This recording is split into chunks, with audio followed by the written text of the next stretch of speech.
zaman ini.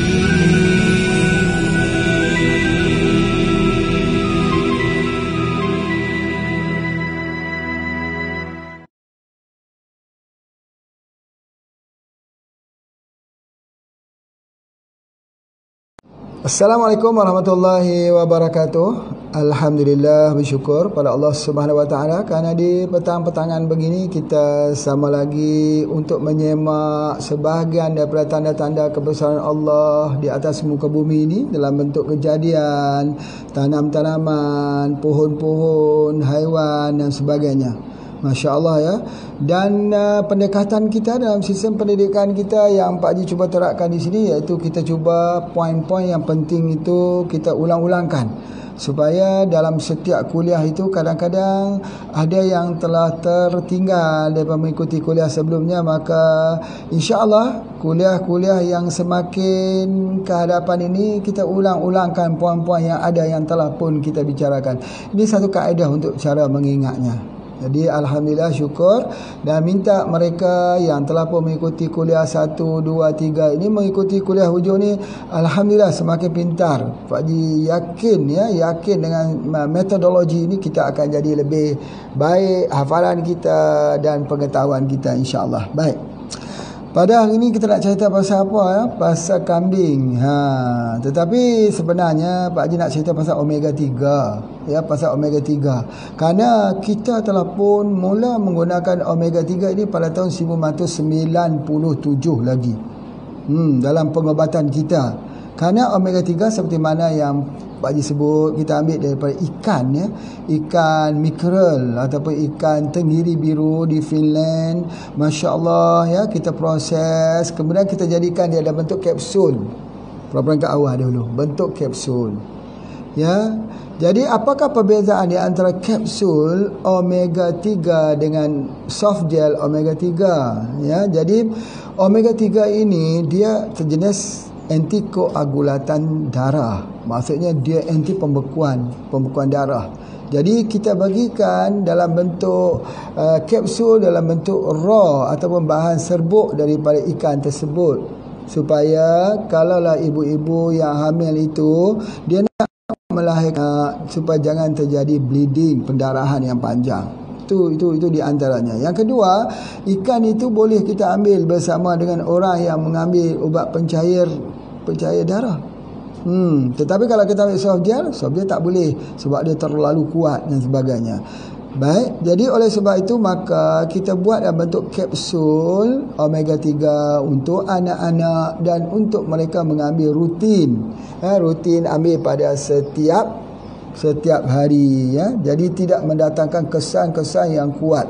Sementara dalam bentuk soft gel tadi kita gunakan apabila sudah ada serangan jantung ya, sudah ada masalah hipertensi, ada penyakit degeneratif, pokoknya penyakit lah, kita gunakan omega. Jadi sebab itu salah satu ya daripada pengamalan kita Pak Haji sebutkan 7 petunjuk. Yang pertamanya ialah kita tengok hormonnya ya, yang kedua kita tengok vitamin C-nya, yang ketiganya kita tengok apa?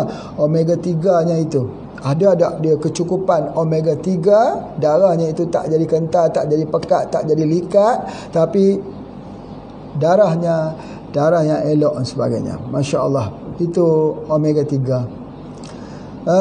Hari ini sebenarnya Pak Haji nak cerita pasal omega 3 tu, tetapi ada satu hal yang penting yang boleh kita sandarkan, bahawa dalam hadis Nabi SAW, Nabi menyuruh para sahabat tu menternak kambing. Kambing.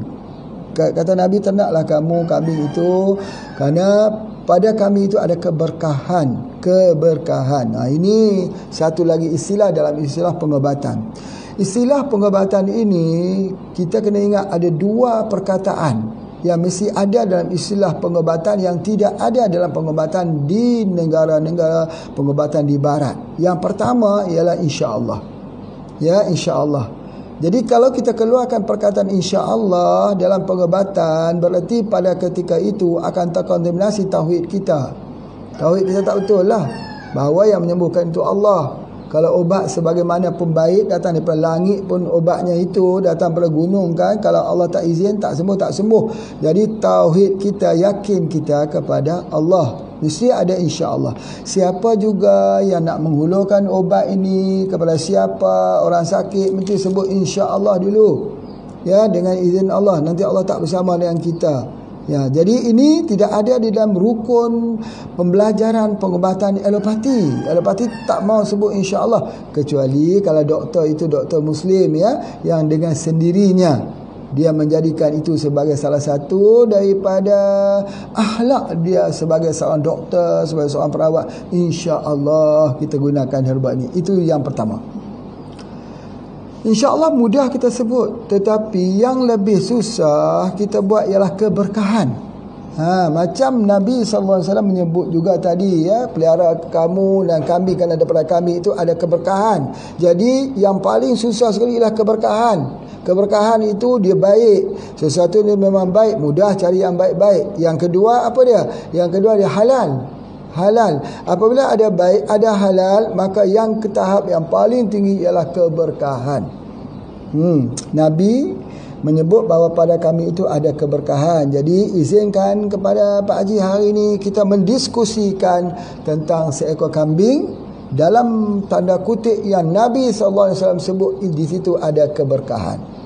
Masya Allah, ini satu yang sangat-sangat menarik ya, yang mana Nabi SAW juga menyebut bahawa tiadalah nabi-nabi yang diutuskan, rasul-rasul yang diutuskan, melainkan kesemuanya memelihara kambing. Masya Allah. Ya, kenapa rasul-rasul itu memelihara kambing? Kenapa ya? Banyak persoalan-persoalan yang terkait dengan keberkahan dan kenapa rasul-rasul itu Allah takdirkan mereka memelihara kambing. Masya Allah, di sinilah izinkan pada Pak Haji untuk membuat kupasan-kupasan yang mana dia akan memberikan sedikit kepada kita tentang masukan bagaimana kita menghargai seekor kambing ini. Ya, itu ada di antaranya. Sebelum itu mungkin kita boleh dengar sedikit ucapan daripada Sayyidina Ali Kamarullah Wajhah. Ya, Sayyidina Ali Kamarullah Wajhah mengatakan bahawa kambing itu menyebabkan warna menjadi jernih, perut menjadi lapar, dan juga menyebabkan dia akan membaikkan akhlak. Ni tiga perkara. Iaitu apa dia? Yang pertama, warna menjadi jernih. Apa makna ni? Warna jadi jernih ni sebagainya. Kita tengok ada warna ni. Kita tengok pokok buluh ni ada warna hijau. Warna menjadi jernih. Kalau lawan jernih tu apa dia? Warna menjadi kelabu, menjadi blur. Warna itu kan bukan, inilah bahasa orang yang tinggi, orang yang faham. Warna menjadi jenis berartinya dia memperbaiki mata kita. Dia memperbaiki mata. Jadi tak banyak orang yang ada masalah mata, kelabu, ambil saja daging kambing, kerana daging kambing itu menjernihkan mata. Bukan menjernihkan kita tengok putih dia punya matanya, bukan gitu. Maksudnya penglihatannya lebih sharp, lebih tajam, lebih jelas, sebab dia ada pada seekor kambing. Masya Allah ya. Itu yang kedua. Yang kedua kata Sayyidina Ali, dia akan menyebabkan perut menjadi lapar. Berartinya pencernaan dia bagus. Pencernaan dia bagus.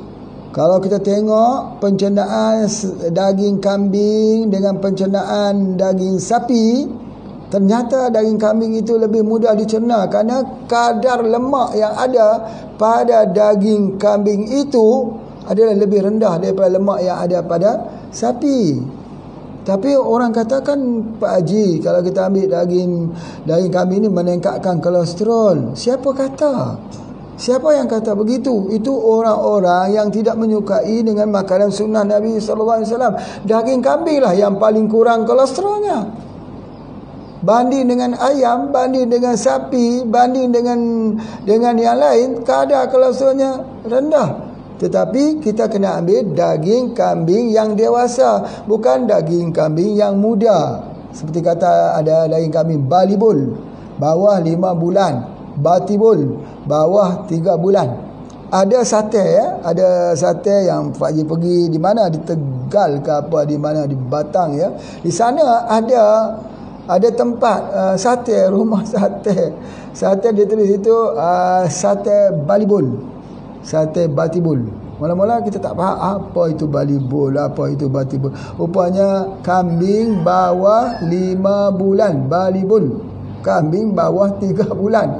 Jadi, tapi kalau bawah 5 bulan dan 3 bulan ini kolesterolnya tinggi, betul. Tetapi kalau kambing dewasa, itulah sebab itu dalam hukum kita membuat korban misalnya ya, itu di antaranya kita tengok kambing yang kita pilih itu ialah kambing yang dewasa. Cantiknya Islam itu sebagainya. Tetapi kalau kita compare di antara kambing dewasa dengan ayam, ya, compare dia dengan sapi, ternyata kolesterol yang ada pada daging kambing itu jauh lebih rendah daripada kedua daging itu. Kalau kita compare dengan daging babi, tak boleh compare. Daging babi tak boleh compare. Sebab apa tak boleh compare? Sebab dia diharamkan. Kenapa kita nak compare dengan dia? Tapi kalau kita buat perbandingan, maka ternyata lemak dan kolesterol itu banyak pada daging babi. Masya Allah.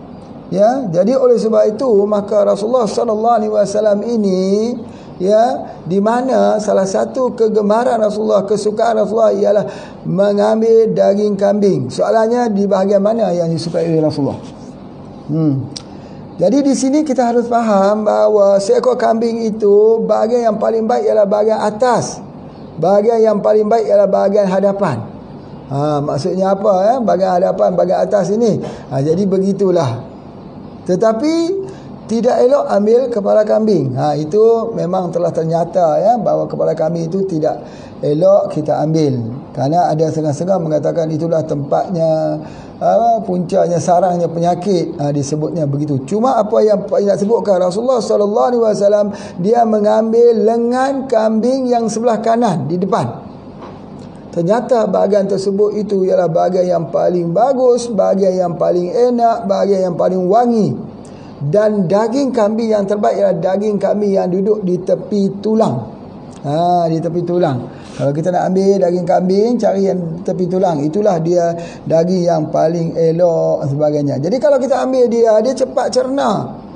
Sebab titik cairnya itu adalah sangat tinggi kalau dibandingkan titik cair daripada haiwan yang lain. Dekat sini ada sikit, Pak Haji tu cuba tuliskan. Kita tengok kalau lembunya titik cairnya 40 darjah Celsius. Kalau ayam 30, tapi kalau babi 28. Sebab apa? Semakin rendah titik cairnya itu, maksudnya ketika itu lemak itu boleh diserap. Tetapi kita tengok titik cair bagi seekor kambing itu ialah 44 darjah Celsius. Dia yang paling tinggi. Jadi berartinya lemak itu akan terbuang. Lemak itu tak dapat diserap dalam tubuh badan kita.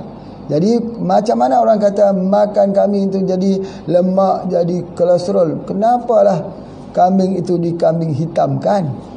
Ya, kenapalah kambing selalu disebut dikambing hitamkan? Kambing hitam lagi bagus. Bukan dikambing hitam kan, kambing hitam tu bagus. Ya, sebab apa? Kambing hitam ini dan semua kambing-kambing ini dia mengandungi selenium dan choline. Selenium. Siapa yang belajar? CJ Herbalis dulu. Selenium tu apa? Salah satu mineral powerful antioksidan. Selenium. Di mana nak dapat selenium?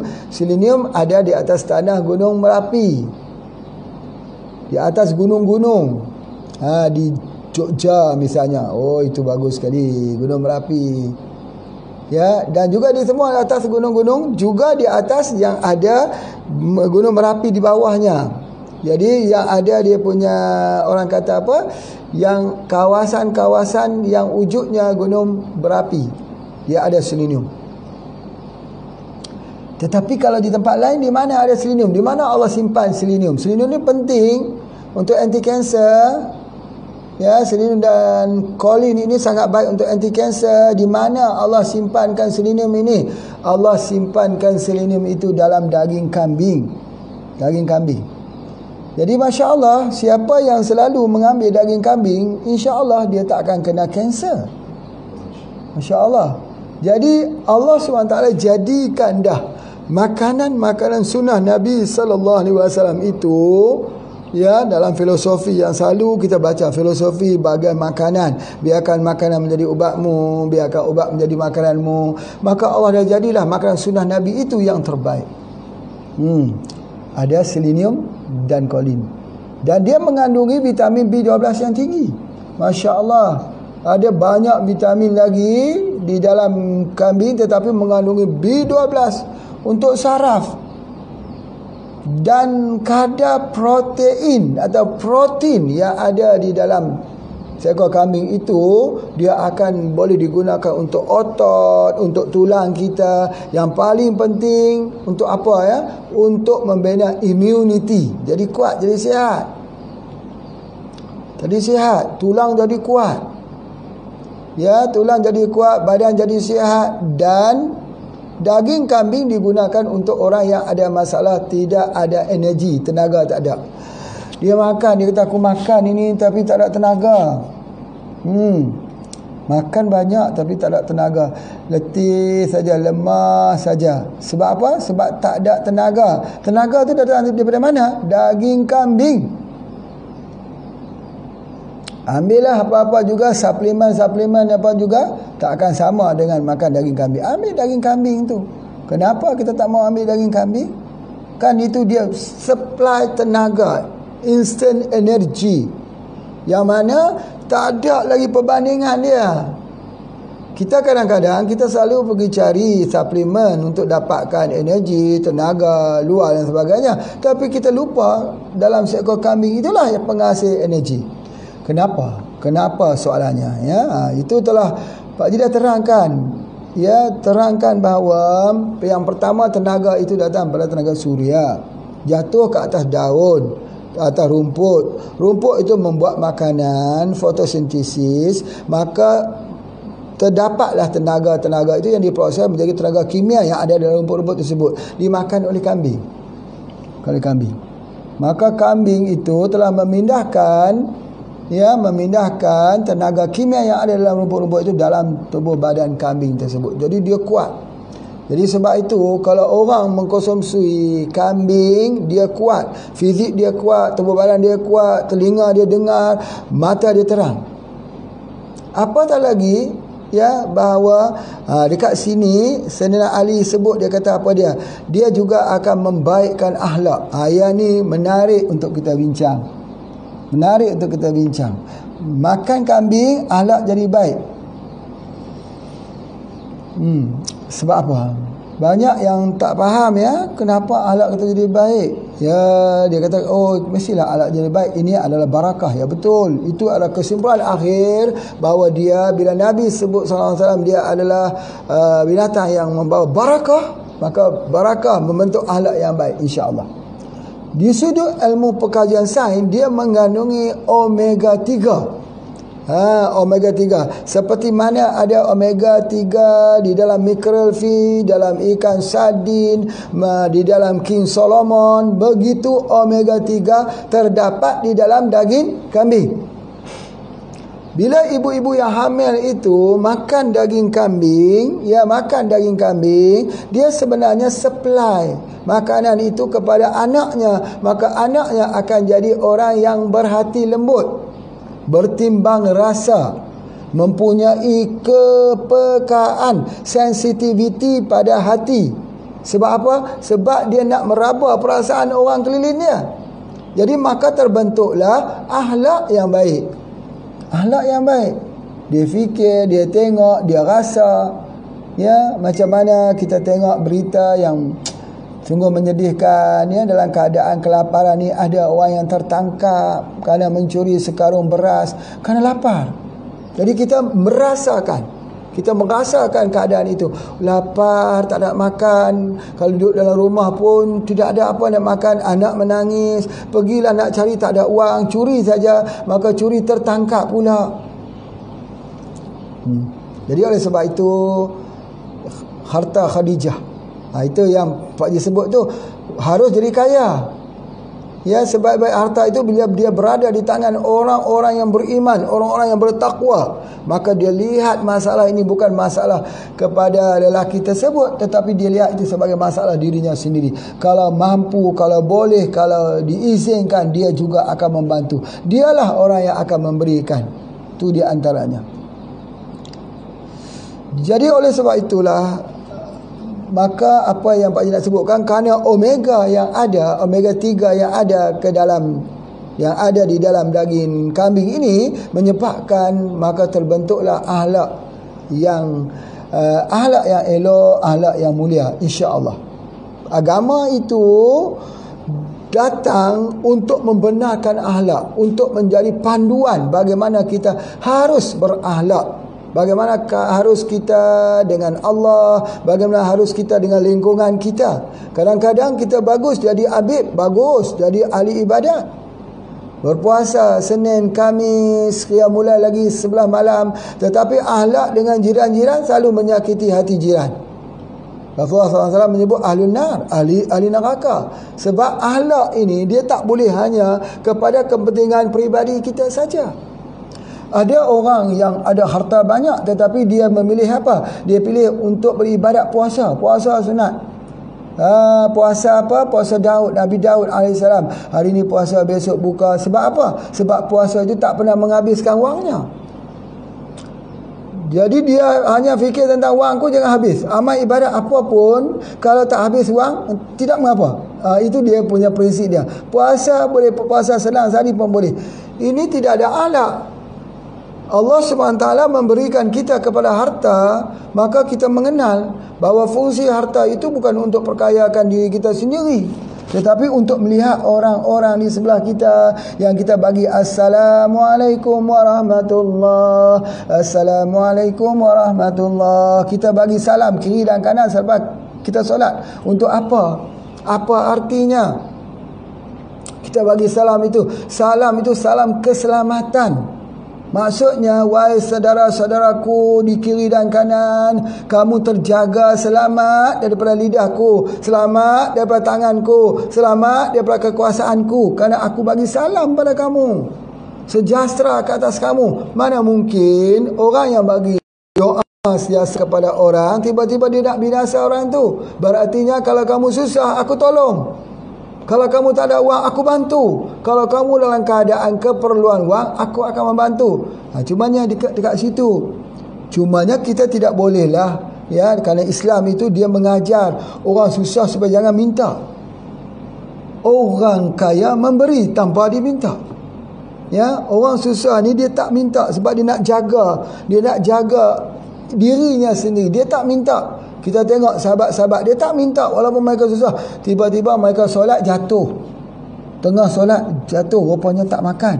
Minta tidak. Tapi sahabat-sahabat yang tahu, mereka akan memberi. Itu dia punya akhlaknya. Jadi kena ada usaha. Kerana ada setengah orang dia memilih untuk terus meminta. Sebab minta itu tak perlu kerja yang susah. Nabi SAW sebut apa pada kita? Ya, kita keluar rumah dengan bawa kapak, bawa tali, cari kayu api itu lebih baik daripada kamu meminta-minta, sama ada kamu diberi ataupun tidak. Jadi oleh sebab itu persoalan meminta ini, apakah seseorang itu telah ditakdirkan dia menjadi peminta sedekah? Apakah dia ditakdirkan begitu? Ya mungkin kalau dia susah, kalau dia tidak ada. Tetapi salah peminta sedekah, kena ingat salah juga. Tapi jiran keliling lagi susah, ya, lagi bersalah. Sebab apa? Kalau jiran di keliling itu mempunyai harta, ada orang kaya dekat situ, maka orang kaya itu tertanggung ke atas dirinya, atas pundaknya. Itu harta di dalam Islam. Sehingga kan ulama-ulama mengatakan kalau kamu dapat melihat di suatu tempat orang itu hartanya melimpah-limpah ruah, banyak hartanya itu, ketahuilah ada hak yang tidak ditunaikan. Ketahuilah bahawa kekayaan itu untuk diri sendiri, ya. Jadi begitulah. Di mana kita ni? Ya, pasal harta pula. Okey, apa yang Pak Haji nak sebutkan ialah tentang omega 3 ni, akhlak. Akhlak itu satu yang ya kita berhati lembut. Jadi apa yang kita nak minta ialah ibu-ibu ketika hamil banyakkan makan daging kambing. Masya-Allah. Sebab apa? Nanti anak tu berakhlak baik dengan ibu. Nanti dia menghormati ibu. Sebab apa? Anak-anak yang anak-anak yang memberontak ni, suka berantem ni, bahasa Indonesia kata, yang suka untuk obses. Anak-anak yang obses ni kadang-kadang dia panas. Tubuh badan itu dia panas. Jadi kita nak kena dinginkan dia, kepanasan yang ada dalam tubuh badannya. Macam mana cara nak dinginkan? Kita bagi daging kambing, sate daging kambing. Wah, suka anak-anak ni sebagainya. Tapi yang Pak Haji perhatikan, kalau ada dua sate ayam, sate kambing, sate ayam juga pilihannya. Ya, sate kambing ni jadi jugalah, tapi sikit-sikit dimakan dia orang. Dia kata berbau lah macam-macam. Ya Allah, ya Rabbi, ya, itu adalah di antaranya. Tetapi ada satu hal lagi, banyak testimoni yang Pak Haji temui lah ya, yang anak-anaknya itu suka dua beradik, anak kakak yang sebagainya, adik sebagainya, sering dalam rumah tu sering gitu ya, begini-begini ya, seperti kucing. Tapi setelah diberikan radik IQ, ni radik IQ, damai-damai, tenang-tenang, duduk bersama. Jadi sebab apa sebenarnya radik IQ ni ya? Radik IQ ni dia akan mendinginkan hati. Dia akan membuat hati tu jangan jadi panas. Dek, jangan panas. Kakak, abang, jangan panas. Jadi kita duduk satu rumah ini dengan damai-damai. Jangan sampai ibu, ayah kita juga menjadi masalah dengan kita. Kita buat hati mereka jadi gembira, nanti Allah suka sebab kita gembirakan hati dua ibu bapa kita. Itu di antaranya. Tetapi selain daripada itu, daging kambing. Baik, alhamdulillah, syukur. Ada satu lagi, iaitu satu bahan yang dikenali sebagai asam linolik terkonjugasi. Yang ni ataupun dipanggil CLA. Ini memang menarik sekali. CLA ni bukan banyak sangat ada dalam daging ini ya. Kebanyakannya ada di dalam daging kambing. Ini sebenarnya dia mengelakkan daripada peradangan. Daging kambing itu mengelakkan peradangan. Fikir banyak kali juga, kalau orang gaut makan daging kambing kan sakit. Di mana yang sakit tu?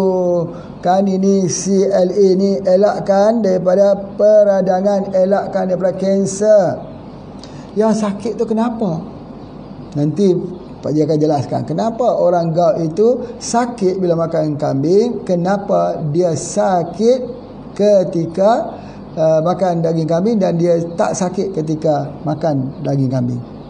Nabi SAW menerangkan ya, ada satu, kalau kita pergi ke negeri-negeri ya, macam di Pakistan ya, Pak Haji pergi ke Pakistan.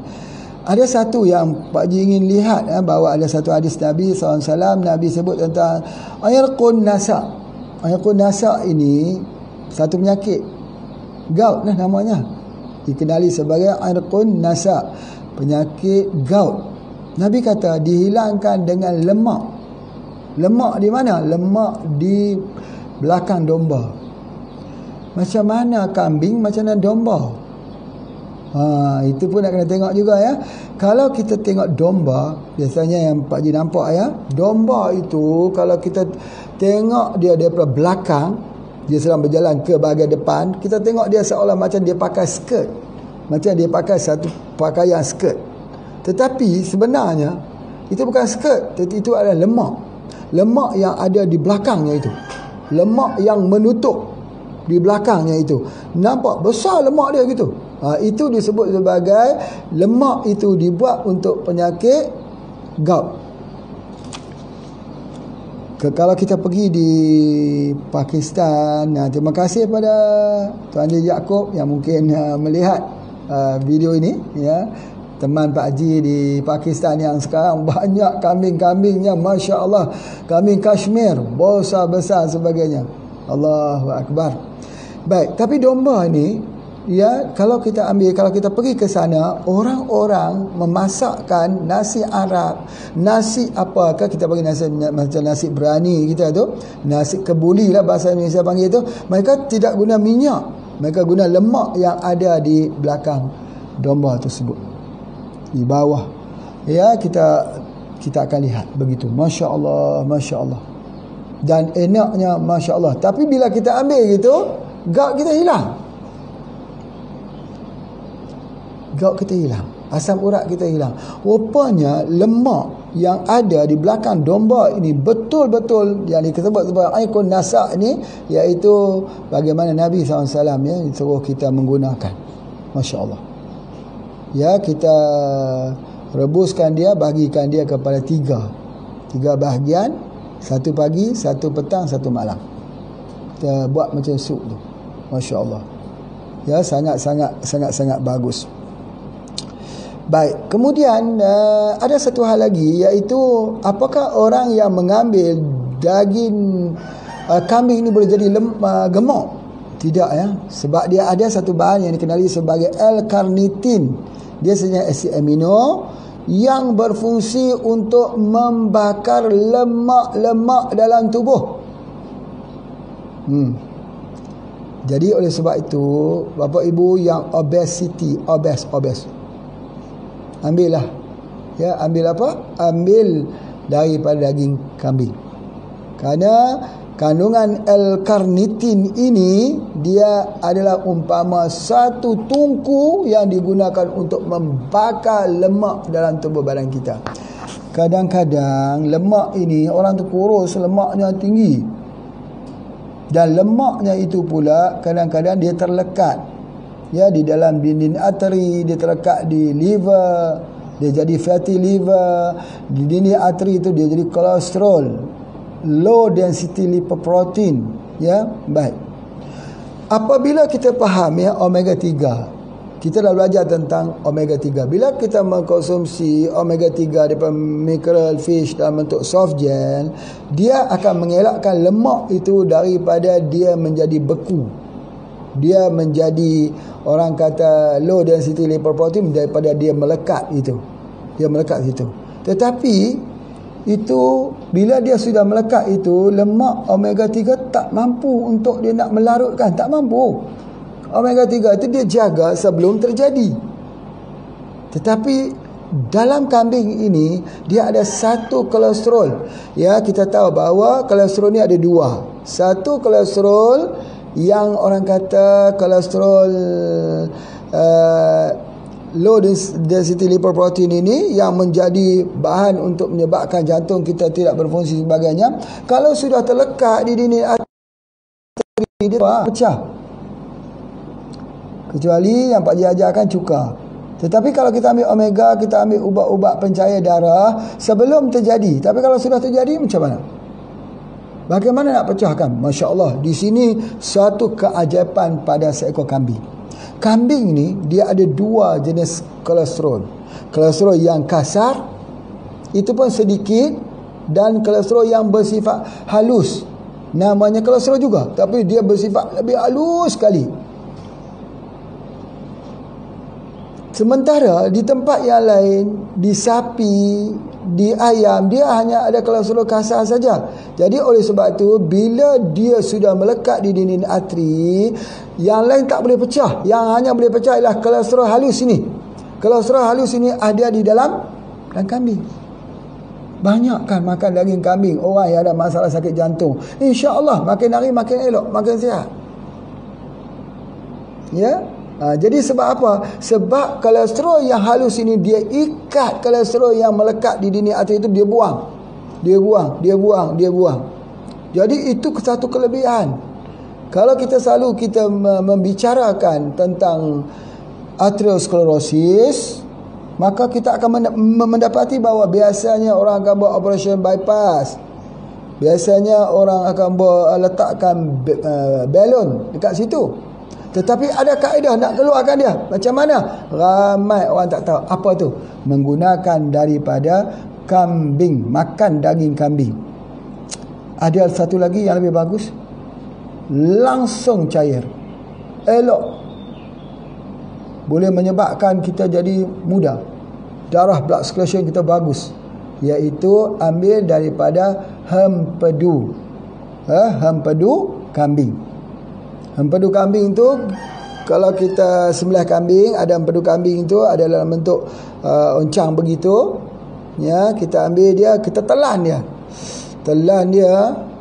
Biasanya macam ni cara nak buat dia untuk memboleh. Telan kan agak susah sikit, letak sikit dalam kulkas, dalam peti ais, ya, dia sejuk sikit, dia agak sikit membeku, baru kita telan. 1 tahun sekali ya cukup. Kita penawar dia, larut semua pelak-pelak yang ada dekat jantung, larut semua sampaikan darah kita jadi darah muda. Yang ni susah sekali. Ini adalah merupakan cara pengobatan yang paling tinggi yang diamalkan dalam pengobatan herba. Sebab itu bapa ibu sekalian, kita selalu mendengarkan, ya, banyak orang akan terjadi pemburuan kepada hempedu beruang. Hempedu beruang, kita pergi bunuh dia, orang tu pergi bunuh dia, akhirnya habislah beruang dekat dunia ni. Kesian ya, ditembak, dia bunuh. Sebab apa? Nak ambil hempedunya. Begitu juga orang ambil hempedu landak nak ambil hempedunya. Tuan, tak perlulah kita pergi bunuh landak itu, yang sedikit dah tinggal sedikit. Beruang tu kesian, dia jaga anaknya itu, kesianlah. Supaya ada ahlak sedikit, tak payah ambil itu. Ambil hempedu kambing je, akan banyak hempedu kambing. Kalau boleh cari kambing yang memakan rumput, yang tak makan dia punya daripada dedak-dedak. Tuan ambil yang tu, hempedu kambing itu, disejukkan, insya-Allah 1 hari hanya 1 tahun hanya sekali saja tuan, seperti tuan buat dialisis, cuci. Ada orang buat ozon kan, ozon ni masukkan darah kita, keluarkan, dibuat ozon, dimasukkan oksigen, dia jadi sihat. Umur 90, merah lagi mukanya, merah lagi apa, dia masuk ozon, dia masuk vitamin C, ya, dia masukkan oksigen misalnya. Tetapi tahukah kita ada satu rahsia lagi, iaitu di hempedu kambing itu 1 tahun sekali. InsyaAllah tuan-tuan, dia hilang semua penyakit. Itulah yang Pak Haji nampak keberkahan yang besar dalam dunia pengobatan. Tidak ramai orang yang mengetahui. Dan Pak Haji pernah lihat orang yang dia ambil, dia kata tahun ini adalah tahun yang ke-7 aku ambil. Memang nampaknya walaupun sudah tua, tapi nampak macam masih remaja. Pasal apa? Kita pun terkejut juga mula-mula ni. Ini orang ni kenapa nampak muda sangat? Entah tersalah apa tahun kelahirannya itu. Mungkinlah macam tu. Tapi tidak, tak salah. Tanya dia, rahsia apa yang kamu ni nampak begitu muda apa sebagainya. Dia kata, aku ambil hempedu kambing setahun sekali. Cukup semua hidup kita 7 kali saja, 7 tahun. Dah cukup dah. Ya, dia akan flush semua kotoran, semua racun. Dia akan jadikan darah kita itu darah jadi muda balik. Itulah yang selalu dilakukan oleh orang yang mengambil hati landa, hati beruang tu yang diambilnya. Begitulah tujuannya. Ya, jadi itu salah satu yang Pak Haji nak sebutkan dekat sini, bahawa dia ada L-carnitine, di mana dia menjadi tungku pembakaran lemak, ya, itu dan sebagainya. Kemudian ada satu lagi yang Pak Haji nak memperkuatkan lagi, bahawa kolesterol yang ada pada kambing itu jauh lebih rendah.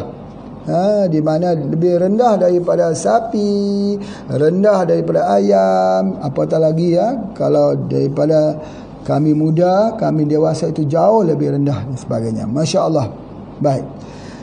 Seterusnya, kalau kita mengambil CLA tadi, ya, dia akan mengelakkan kita daripada berlakunya kanser. Masya Allah, ya.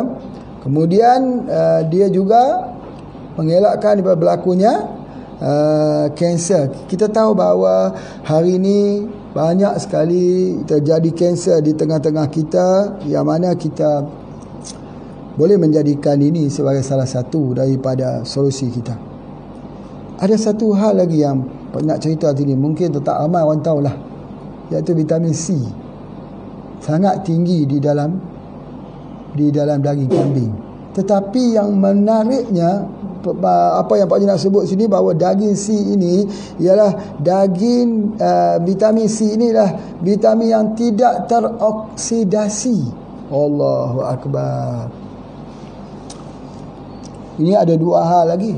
Pertama, dia ada satu kolesterol yang halus untuk menghancurkan kolesterol yang kasar setelah kita ambilnya. Satu. Yang kedua, dia ada vitamin C yang tak oksidasi. Selalunya vitamin C kalau dalam buah ni, kita tengok ni ada vitamin C. Kita tengok anggur. Yang anggur. Ada dua jenis anggur. Satu anggur hitam, satu anggur warna hijau. Anggur hitam ini bijinya itu ubat untuk anti kanser. Grape seed oil. Ya, yang mana bijinya ini kalau kita ada bisul, ambil bijinya, kita pecah-pecah, kita minum. Hilang bisul kita. Ya. Dan bijinya ini juga untuk anti daripada peradangan. Yang warna hitam. Ini tidak sekuat warna hitam ini. Dia ada vitamin C, tapi vitamin C mudah musnah. Tapi dalam daging kambing, vitamin C itu dia tidak mudah teroksidasi. Tuan, puan, semalam kita cakap pasal minyak zaitun. Bila dimasak, masak, dia jadi mendidih, kemudian dia jadi asap. Bila keluar asap itu berarti dia telah teroksidan. Minyak zaitun ni kalau kita didih lama mana pun dia tak keluar asap. Mendidih. Berarti dia tak musnah. Dia tak rosak. Hebat kan? Dia tak rosak. Dia tidak teroksidize. Tetapi kalau minyak masak, minyak apa yang kita masak di rumah, lama-lama dia jadi asap sebagainya. Itu yang menyebabkan dia menjadi, orang kata dia menjadi rosak. Jadi begitu juga Pak Haji nak sebutkan vitamin C. Kalau kita panaskan dia rosak.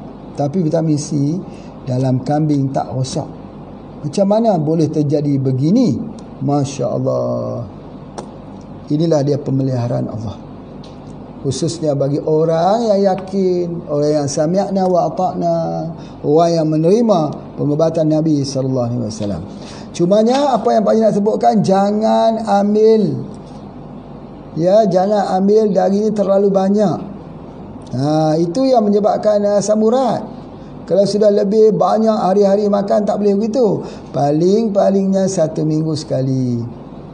Kalau kita dah sakit tu, 1 minggu sekali, jangan banyak, sikit-sikit, memulakan kembali sikit-sikit sebagainya. Daging kambing ni pun macam air lah. Air ni, kalau banyak kita minum setiap hari ni, kerana kita nak mengelakkan daripada COVID-19, kita pun minum air. Banyak minum air. Sebab doktor kata banyakkan minum air. Lama-lama nak nafas tak boleh.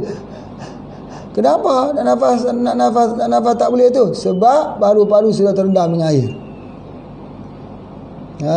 Pergi jumpa dengan doktor kata kurangkan air 500 ml saja. Kamu ni sampai tak boleh bernafas dah. Dia ingat tak boleh nafas tu COVID-19. Bukan. Air dia banyak pula. Buah pinggan tak mampu lagi dah. Nak kencing, nak keluarkan dah tak mampu lagi. Terlalu banyak. Minum sekejap, minum. Pasal apa?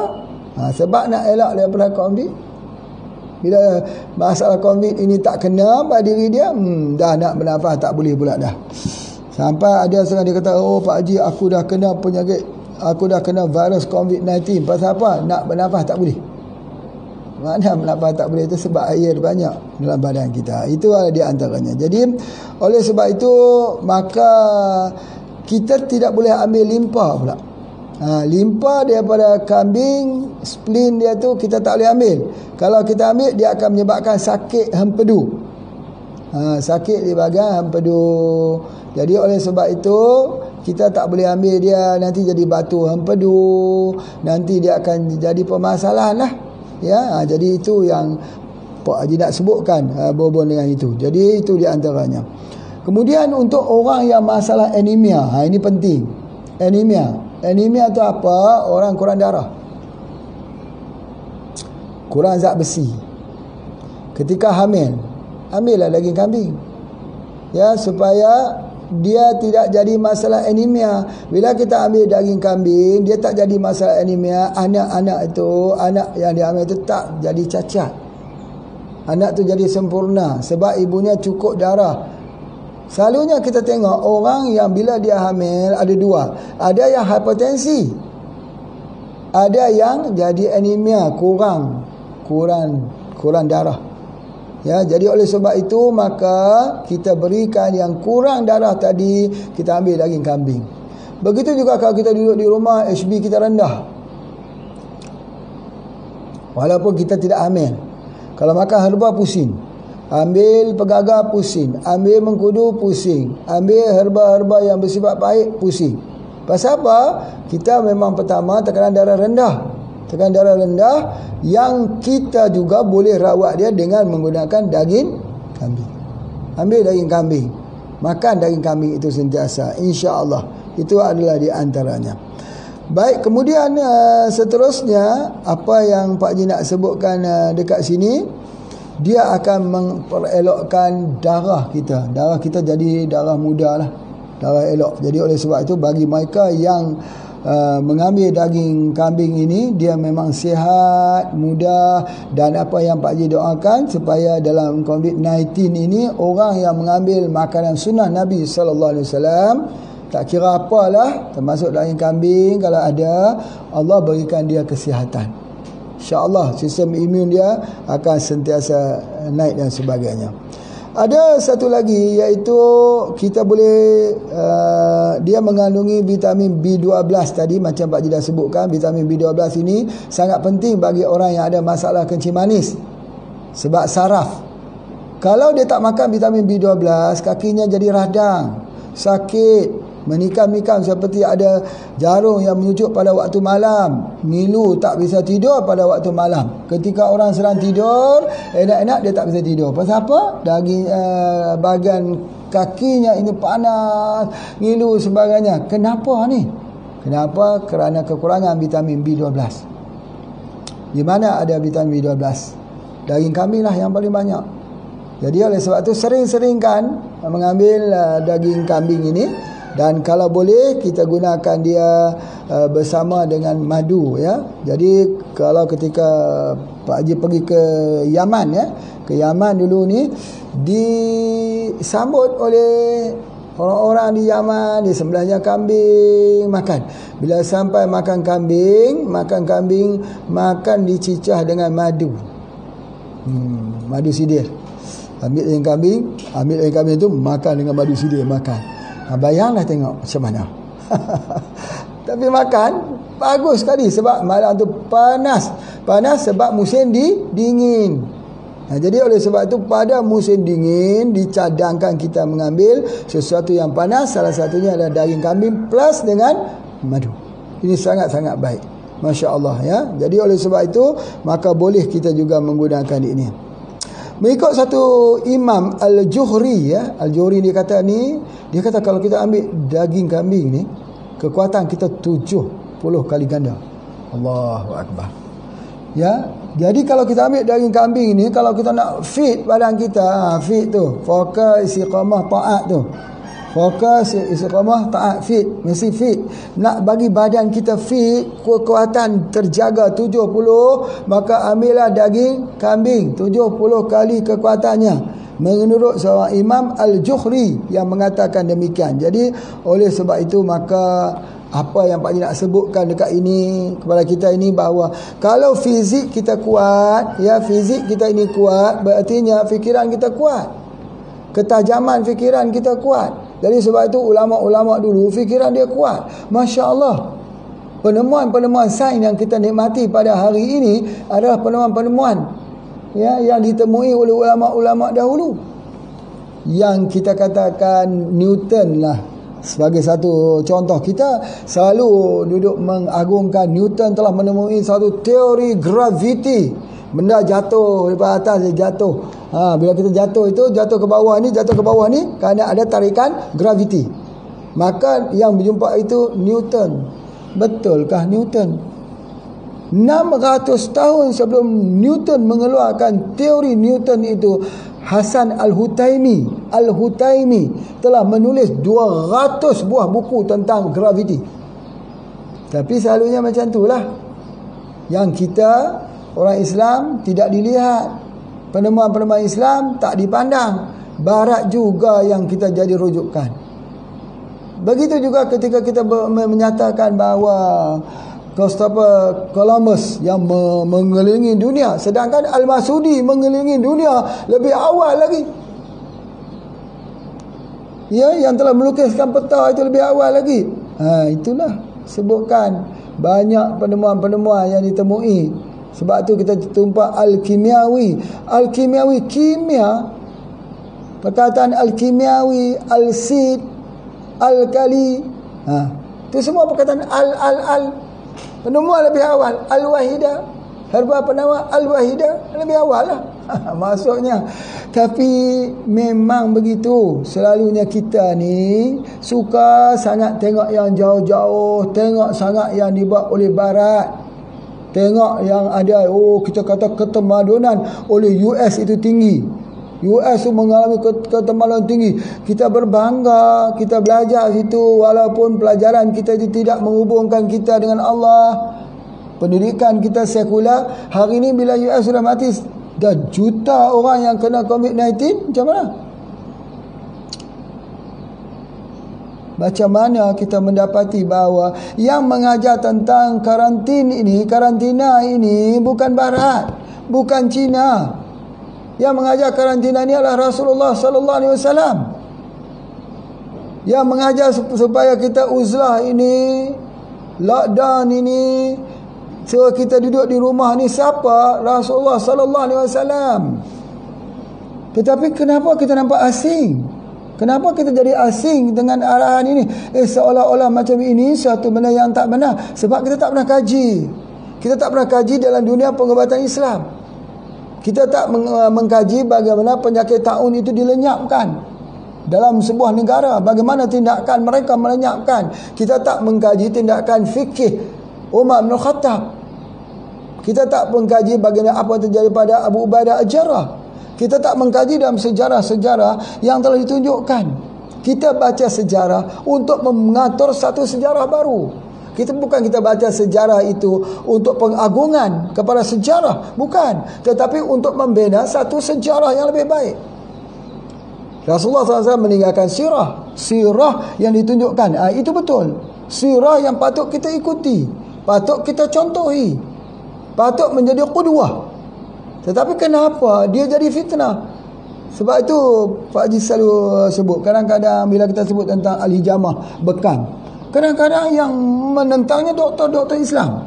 Doktor-doktor Islam kata, bekam, kenapa ni nak bekam-bekam? Masya Allah, siapa kita? Berapa tinggi ketinggian ilmu kita kalau banding dengan Nabi SAW? Bahawa yang menyuruh bekam itu adalah Rasulullah.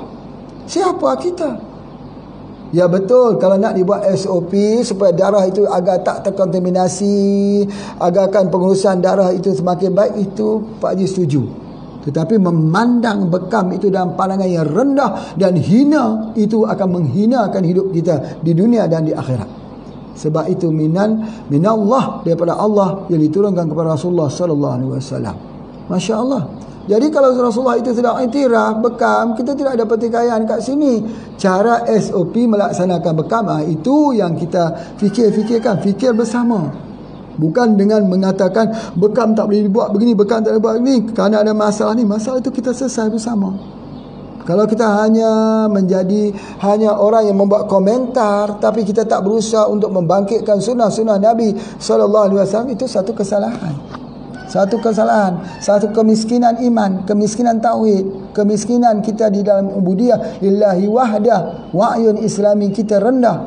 Jadi oleh sebab itu, maka apa yang Pak Haji nak sebutkan ini, bila Nabi mengatakan tentang kambing, Nabi menceritakan makanan yang disuka oleh Nabi itu, sahabat menceritakan ialah seekor kambing, dan Nabi mengambil lengan di sebelah depan, lengan sebelah kanan. Kalau ada pandangan-pandangan ulama pula yang mengatakan bahawa daging ini akan menjernihkan pandangan, terang matanya, akan membaikkan pencernaan dan mengelokkan lagi akhlak, kenapa kita tak boleh terima? Kenapa kita kambing hitamkan? Kambing Kenapa kambing dikambing hitamkan? Dan kenapa ada istilah kambing hitam? Kenapa tak ada istilah sapi hitam? Kita sapi hitamkan. Kenapa dikambing hitamkan? Kenapa? Jadi berartinya konspirasi, pandangan bias, tak adil. Tengok pada seekor kambing. Bapa, ibu, tuan-puan, kambing ni ya tidak ada yang gila, tak ada kambing gila dalam peternakan kambing dunia, tak ada kambing gila. Sapi ada tu, banyak penyakit sapi gila. Sapi gila banyak berlaku di dunia, tapi kambing gila tak ada, seekor pun tak ada tu.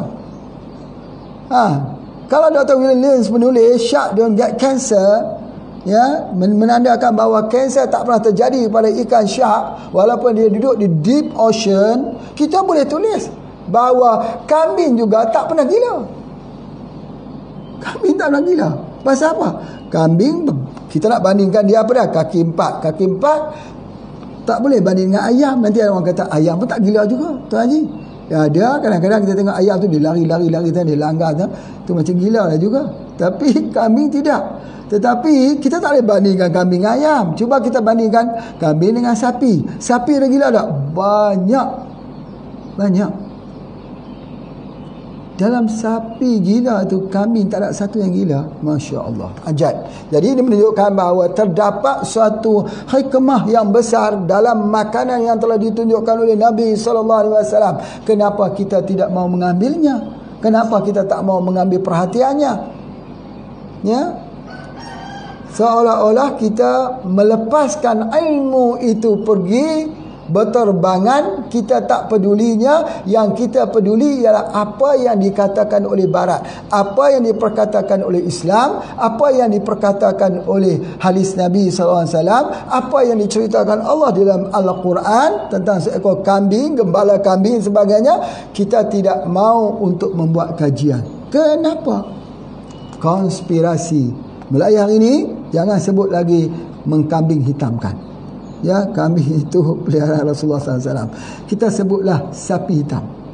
Sapi hitam. Siapa yang nak di sapi hitamkan? Itu betul. Jangan siapa yang nak di kambing hitamkan. Jangan gitu, tak betul. Ya, jadi mulai pada hari ini, insya-Allah. Baik, terima kasih. Jadi last kali Pak Haji ulangi perkataan Imam Al-Juhri bahawa daging kambing itu memberikan 70 kekuatan pada orang yang makannya. Terima kasih semua. Jumpa lagi. Assalamualaikum warahmatullahi wabarakatuh.